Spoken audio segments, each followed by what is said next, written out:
L'édito de Djemeldine Benchenouf. Salam alaikum, Azulfillaoun, bonsoir.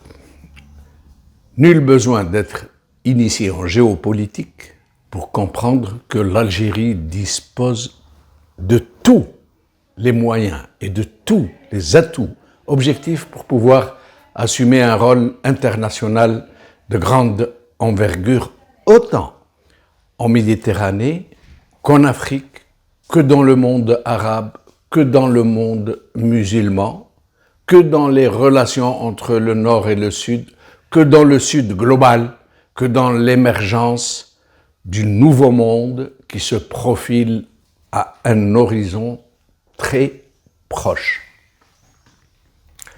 Voilà un pays, le plus grand d'Afrique, au nord extrême du continent, au cœur du Maghreb, au sud de la Méditerranée, sur plus de 1600 kilomètres de côte, un pays au relief très diversifié, des chaînes de très belles montagnes, un désert immense, une large bande de plaines, de hauts plateaux et de steppes.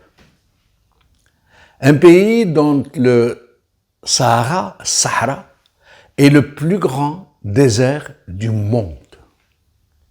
Mais un désert qui regorge de richesses naturelles.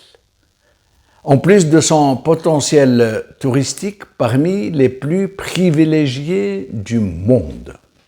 Un pays dont la plus grande richesse est sa jeunesse, puisque la moyenne d'âge n'y est que de 29 ans.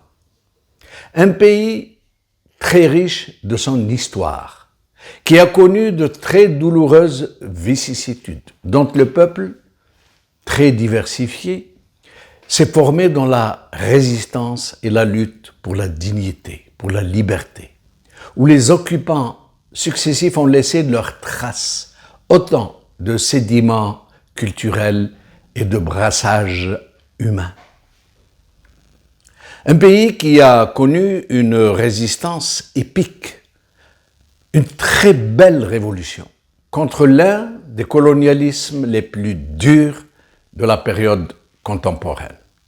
Un pays qui avait donc un boulevard au lendemain de son indépendance pour le progrès, pour l'édification d'un pays moderne qui aurait pu accéder très vite à la prospérité, à la démocratie, à la justice sociale, à l'harmonie entre ces populations désormais unies par les liens du sang versé. Un pays qui aurait pu devenir un pays d'émigration. Mais cela ne s'est pas passé comme cela aurait dû se passer, comme l'auraient voulu ceux et celles qui avaient donné leur vie pour libérer leur peuple et lui tracer un chemin vers la lumière. Les loups sont malheureusement entrés dans la bergerie. Des prédateurs sortis des flancs même de ce peuple, parmi les pires, obnubilés par le pouvoir et qui n'ont hésité sur aucun moyen pour s'imposer à la tête de ce pays par la force, par la violence, par le carnage, par la corruption de masse, par le mensonge et par le renversement de toutes les vieilles valeurs de ce peuple, puisqu'un tel régime ne pouvait pas s'accommoder d'une société vertueuse. Il a donc mis en place un système fondé sur les pires attitudes qui puissent s'imaginer. Il a commencé par créer un nombre à peine imaginable de faux révolutionnaires, pour noyer les vrais dans la masse des opportunistes et des menteurs, alliés objectifs et naturels d'un régime foncièrement corrupteur. Le mode de fonctionnement de la société, jusque-là sobre, travailleuse, pétrie de valeurs vraies, a gravement dégénéré pour ne laisser de place que pour les contre-valeurs du système. Critères désormais incontournables pour la réussite sociale et qui sont, entre autres, nombreux autres, le mensonge, la corruptibilité, l'allégeance au nouveau maître du pays. Et c'est ainsi que même ce qui a été réalisé n'a pas tardé à s'écrouler, parce que le peu qui a été édifié l'a été sur des fondements menteurs, où ne comptaient que les apparences et qui n'avaient d'autre objectif que la propagande, puisque les ressources hydrocarbures ont permis à ce régime de faire tourner le pays un tant soit peu, sans travail, sans perspective, sans sérieux. Aujourd'hui, ce pays de cocagne fait eau de toutes parts. C'est réellement le Titanic au moment des violents.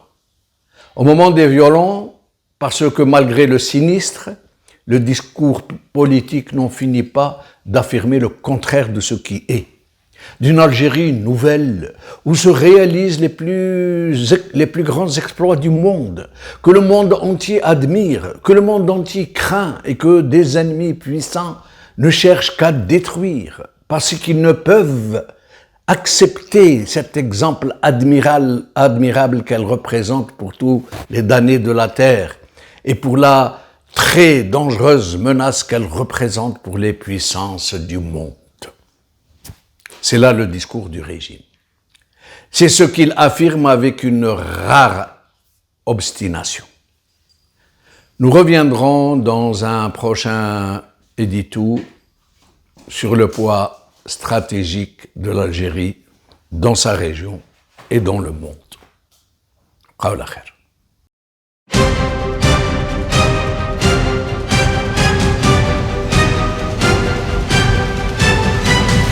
L'édito de Djemeldine Benchenouf.